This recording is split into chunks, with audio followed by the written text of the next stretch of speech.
Welcome to Between the Shelves, the premier Save a Library podcast. I am your host, Alex, and I'm joined once again by Kristina. Hello. Hi, Kristina. This is a What Are You Into episode, so I just want to talk with you about what you're into right now. I am going to just jump ahead of you and go first, if that's all right with you, because it's been a couple of months now since I've recorded one of these, and I have lots and lots to talk about. The first one I want to talk about is a movie. It is called Monster.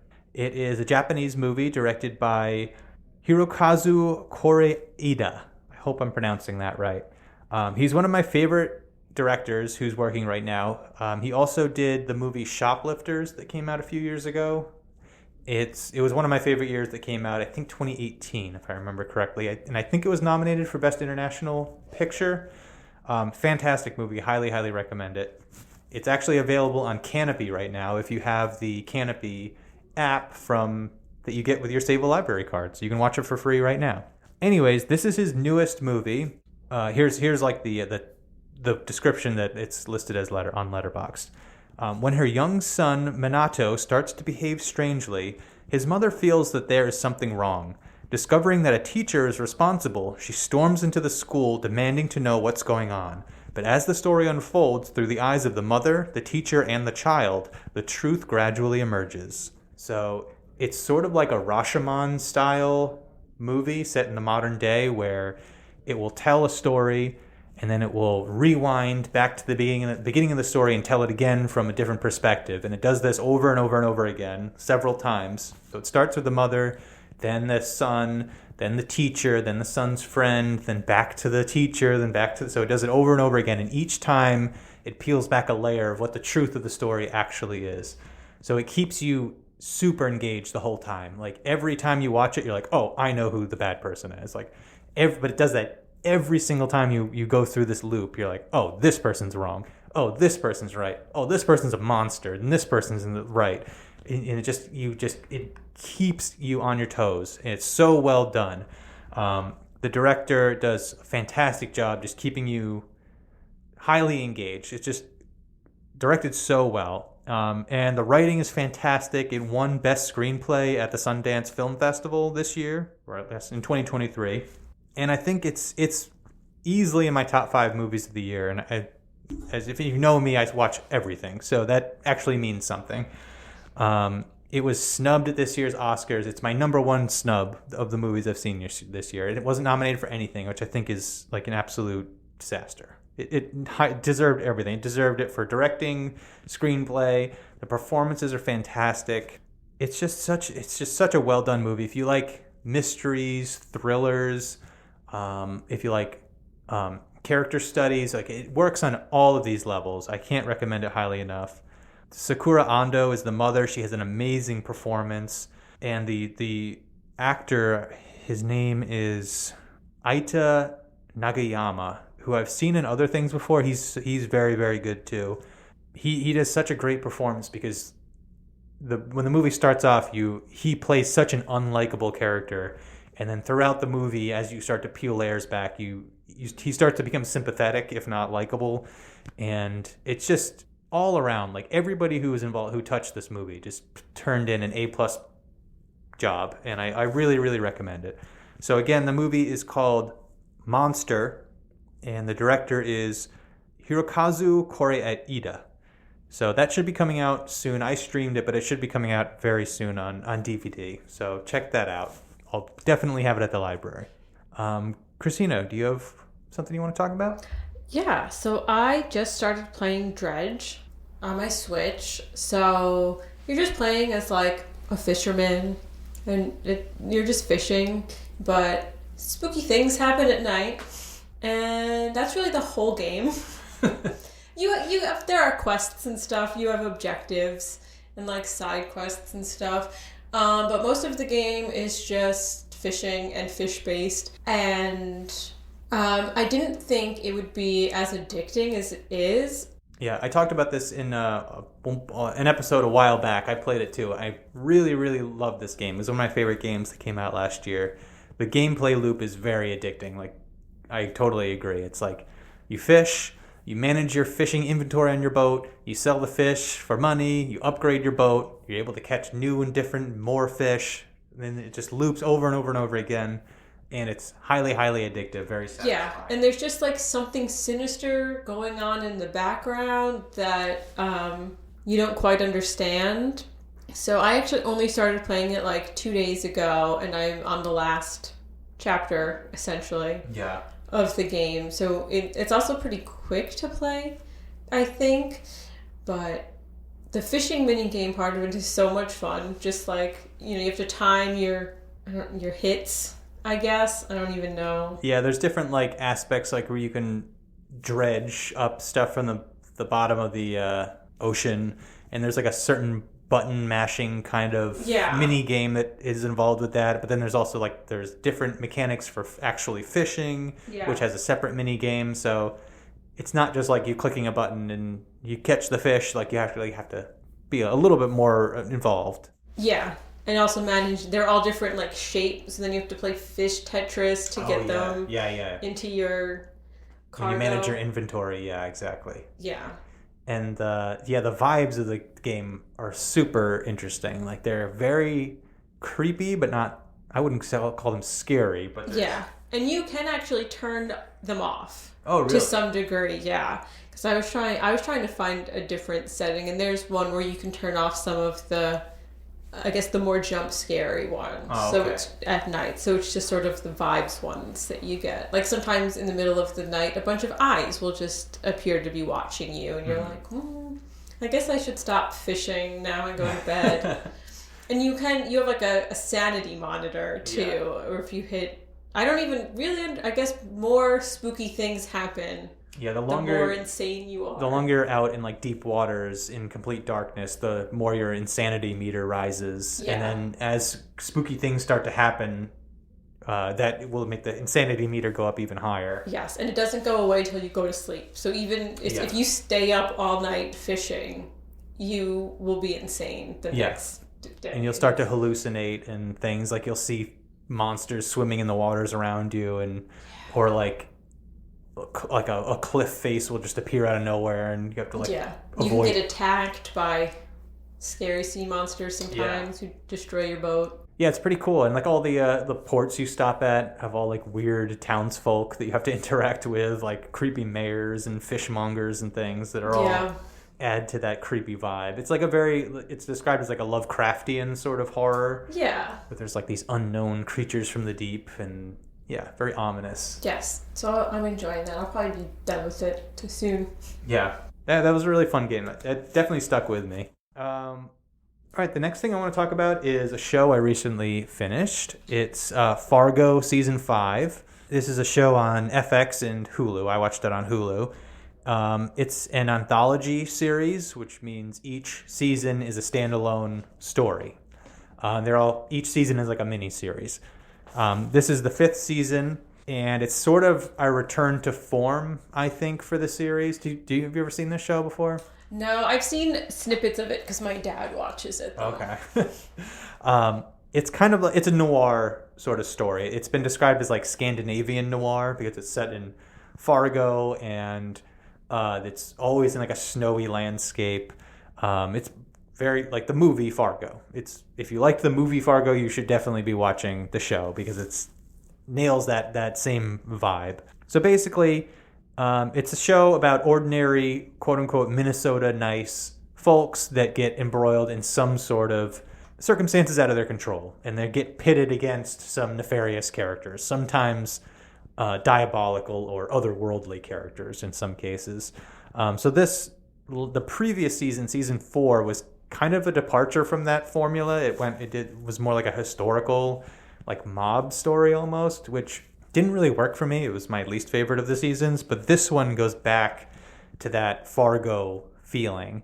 It's set in 2019, and it's led by Juno Temple, who's famous from, what's the soccer show? Ted Lasso.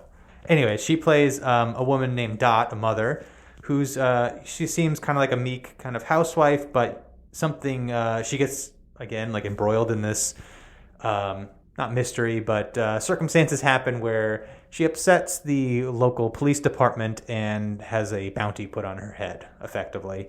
And it kind of goes from there, where she gets mixed up with this crazy sort of right-wing county sheriff named Roy Tillman, who is played by John Hamm, who is very good, and another brooding sort of hitman who is called Ol Munch in the show, who turns out to be an immortal, sin-eating sort of warrior. But that's a whole nother story.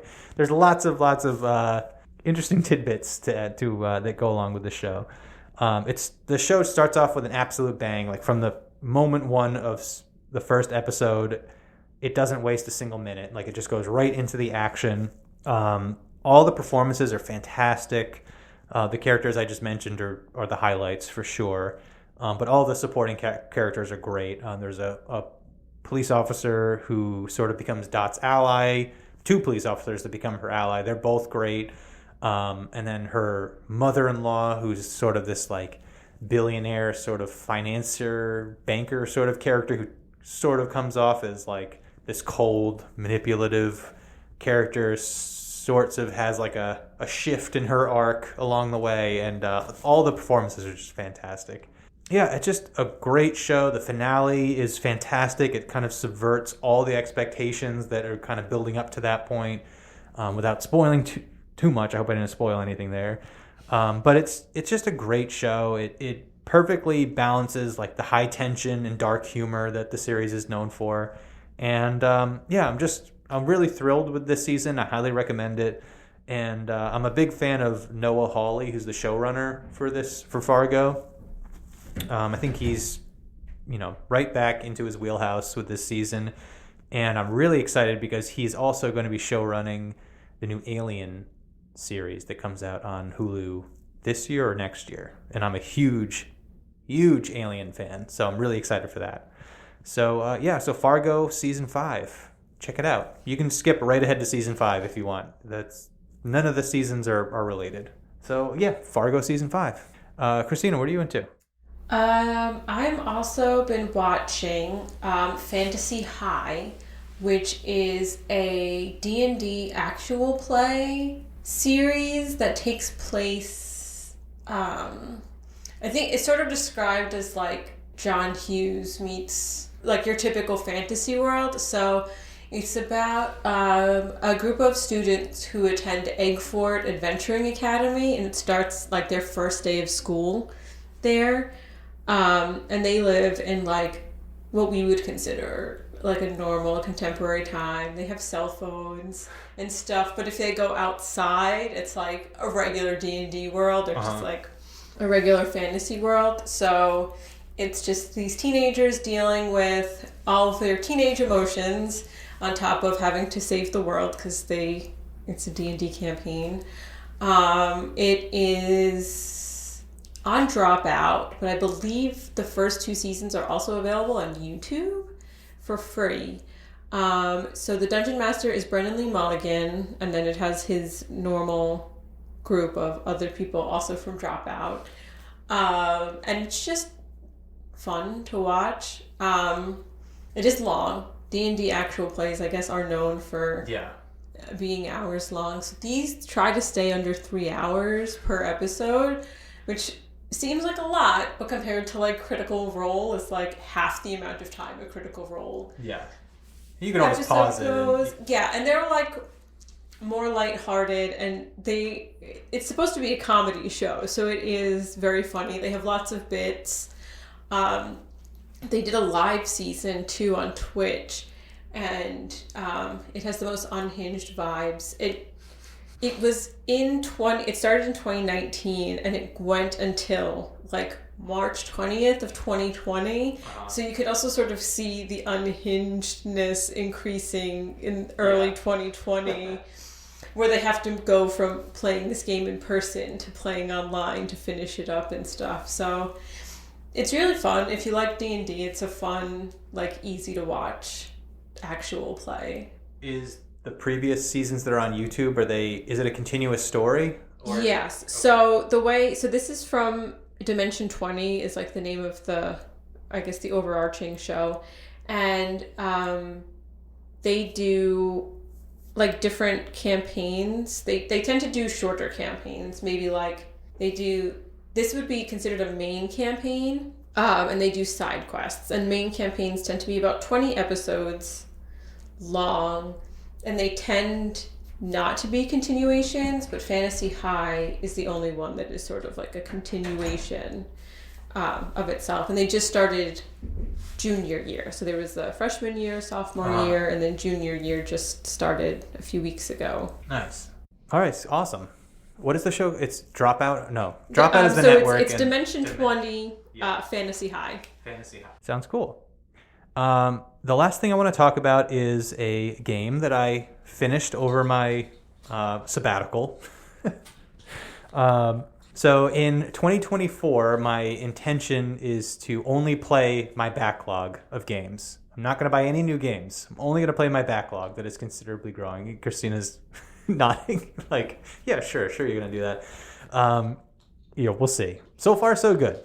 So this was the first game I decided to tackle, and it's a big one. So that's why I waited to play it when I knew I was not going to be at work or doing anything else. I could dedicate all my time to this one.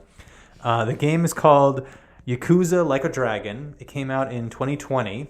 The reason I picked it up was I never played any of the games in this series before, but I picked it up because it's regularly included in like the best RPG ever discussion. So role-playing games. So I'm like, okay, I'll give it a shot. It was on sale for $10. I picked it up years ago. Sure, add it to cart, and then forgot about it. But I finally decided to play it, and I'm glad I did because it is, what a game. I really, really enjoyed it. So the Yakuza series has been around for decades. This is the 8th installment, I believe. But the reason I decided to jump in here, and the reason this game is acclaimed, is they sort of rebranded or revitalized the entire series by changing genres. It used to be an action game, which is something I'm not usually interested in, but this one they decided to change it into a turn-based role-playing game, which is something I am interested in. And it does a really great job of taking that classic turn-based formula that we've grew up with in like the Final Fantasies and Dragon Quests and all those sorts of games and translate it to the modern world. So you play as, again, it's like set in the modern world, and you're playing as these groups of outcasts, and it still like has the feeling of being like a high fantasy game where every character has like their archetype. So the main character has like a hero complex, so he's like the knight. He thinks of himself as like this heroic kind of knight figure, but he's more of like a Don Quixote figure, really. He's kind of like a buffoon. But it's so like there's so many, they play off so many tropes of fantasy series. Like he has his like King Arthur moment where he pulls, is it King Arthur who pulls the sword from the stone? Mm-hmm. He has like that moment where he finds like a baseball bat like that's been like cemented into the sidewalk, and he pulls it out, and like that's his like sword, his magical sword thing. And when you enter combat, the game's told from his perspective. So, and he has these like flights of fancy always. So when you go into combat, his suit that he wears, like a normal like business suit, turns into a suit of armor, which is interesting. And the enemies will turn in from like regular street, whoever you're fighting with, like punks and stuff, into like these more fantastical versions of themselves. So that's all really well done. Your healer bard kind of classic character from the fantasy games is a K-pop singer, which is like a fun transition too. So she has like this big goofy microphone and this crazy outfit, and she'll like sing songs to distract your enemies or boost the morale of your team, and it's very well done. So the main storyline of the game is nothing to really write home about. It's you're basically just taking down the mafia. You're a bunch of ragtag people who are trying to better the world by taking down the mafia, and you do it through the power of friendship, which is like great and very like Japanese. Mm-hmm. My friends are my power. Exactly. Which like the contemporary, like the Western equivalent, I would say, of this, like the Yakuza series is Grand Theft Auto. But Grand Theft Auto is so like cynical and satirical that, like you're always just like, it's always just like mean-spirited almost, like Grand Theft Auto, which is like, can be fun sometimes for like causing chaos and stuff, but like it's so violent, and it's the image it depicts of the world is so negative, and it's a very like solo experience where like this was such a nice change of pace where the whole stories and all the sub stories that are going on, it's all about like helping the people who are like down and out in society and like helping them up, find love in some cases. There's no guns at all in the game. Like it's all fist fighting, which is like it's still violent, but it's not like, you're not like gunning down like people. So, and like there's a whole thing where like female characters can't be hit in the game, which is also really interesting. So you can actually like cheese the game by making your party consist of all women, and then people can't hurt you, which I thought was really interesting, and something like you don't really think about when you're playing other games. I don't know. It was just like a very warm game. The protagonist is this just like golden retriever. Basically, he's just like wants to help everyone. He's super open, like warm-hearted. It's just like a really, really fun game. And like the other thing that this series is known, this is the last thing I'll say about it. The other thing this series is known for is it has these just totally zany and outlandish like side activities you can do to like break up the main storyline. So in this game, you can just go sing karaoke at a bar for like as long as you want. There's arcades you can go into to play all the classic Sega games. This is another Sega game. But my favorite one is there's a whole business management sim built into this game where you, at one point in the storyline, you take over a bakery, like a cookie shop, and then that unlocks this mini game where you can basically become the CEO of this cookie shop and turn it into like the number one business in Tokyo. So you start off at like the bottom of like the whatever the equivalent of like the SEO 500 like companies are, and you can work your way up to the top. So there's like a mix of like managing all of your businesses and keeping your employees happy and all that stuff, and then the boss battles, I'm using quotes for this mini game, or you have shareholder meetings that you have to go to, and it basically becomes like a version of the turn-based fighting things that are in the game, but it's a shouting match against you and your shareholders. It's just like totally absurd, and you can have like this game is just totally wacky. Like it will have moments in the game where you're helping like a character come over the loss of his son, and like it has this really heartfelt emotional arc to it, and then the next moment I have my CFO of my company, who is a chicken mascot, yelling at a shareholder to like whatever. It's like it's just all over the place, and I don't know, it worked for me. I really like this game, and the sequel just got released last month in January. It's called Infinite Wealth, and from what I've read, this game is stellar. It's taken everything I just talked about from Like a Dragon and improved upon it. So I am really tempted to buying that game and jumping into it. But again, 2024, I'm going to stick to my guns, only backlog. So definitely worth checking out. That's all I got. All right, Kristina, thank you again for joining, and I hope you can come back. Bye. Bye.